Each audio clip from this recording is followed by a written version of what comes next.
Hello guys, welcome back to another lovely trading video. In this one we're going to be doing some in-depth stock analysis on AMZN, ticker AMZN. Now why are we doing analysis on it? Well, today we did have its 20-for-1 stock split, so we're seeing now AMZN down at $125 in that rough area. And because it's had its stock split, you can see that it has been quite volatile, at least or on the day, and has had quite a lot of volume at the opening minute alone, providing nearly 3 million shares traded. But anyway, to get straight into it, we will go on to the 4 hour and the daily chart. This is where we can get our long-term levels and tend to get these strong support and resistance lines that we usually look for. So we can see right now AMZN is currently pushing into statistical mean at this 128.25 or 128.50 kind of area. You can see actually that even today that was its intraday resistance. It came into this level, pulled back, tried to test it again, and it looks like it's failed and coming back down to a VWAP.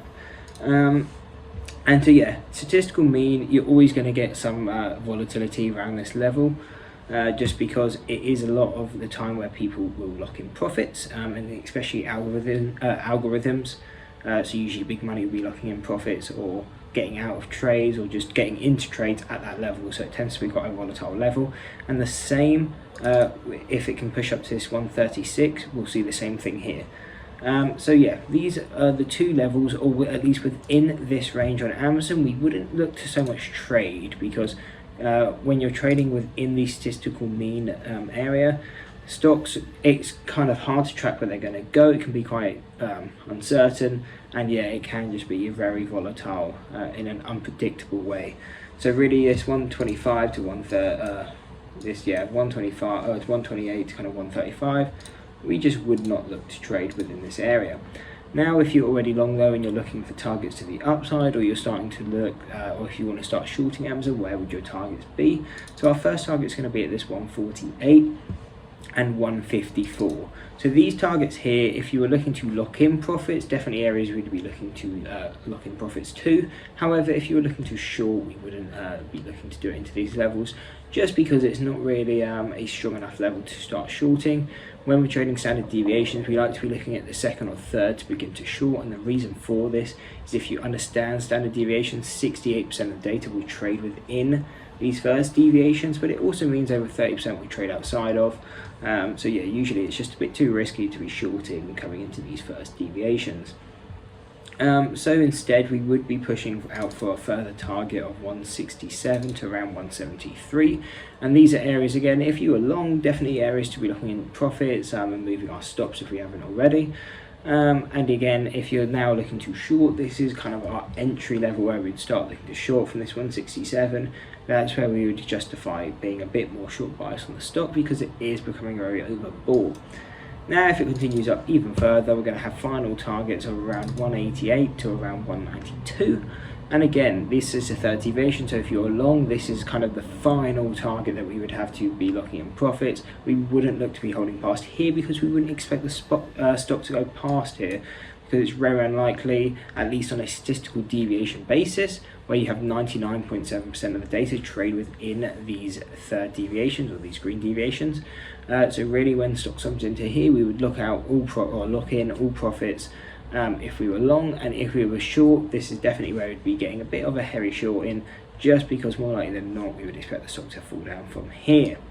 Now to the downside, if the stock starts to fall, where our target's going to be, well, 108 and 117, these are our first deviations, but again, like I said before, we don't tend to really use these first deviations all that much anymore, just because they're not as strong. Again, a lot of the data will trade outside of them, so if we're looking to get long bias, I mean, if you're investing, cool, that's a good target, but really if you're looking to trade, we want high quality, high probability setups, and this first deviation just isn't really going to cut it.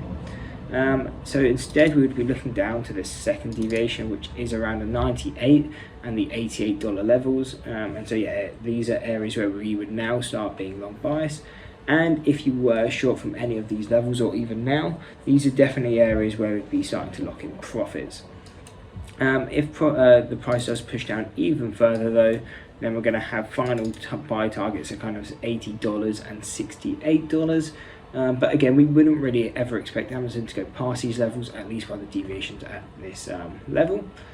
But if an extreme they did push down even further, we do have one more set of targets, and that would be the $60 and the 48. However, like I said, it's very unlikely for Amazon to be coming down to these levels, but I guess it's better to be prepared in case it did ever happen. But again, if this happens, 2-3 months down the line, then these levels would have moved by then and we would have updated levels. But these are more levels you want to be paying attention to, in the next week, maybe this month. But yeah, so like I said, 128 to kind of this 135, we wouldn't be looking to enter any trades into these levels just because it's going to be very volatile and we're uncertain of direction. So instead, we would either wait for the stock to kind of pull back to this 98, that's where we'd start being a bit more long bias, or we'd kind of wait for it to push to this 167, that's where we can be a bit more short bias. However, if you are currently holding the stock, where would your targets be? You can, if you don't want to lock in where we are now, which is kind of where we would at least look to close out the majority of our trade, but depending where you got long, it may affect where you want to sell. But if you're looking to hold past these statistical means, then we'd be looking at a 148 and a 155 target. So I hope you enjoyed the breakdown on AMZN. If you did, don't forget to drop a like and subscribe. Hope to see you next one, and that's it. Peace. And maybe I'm crazy,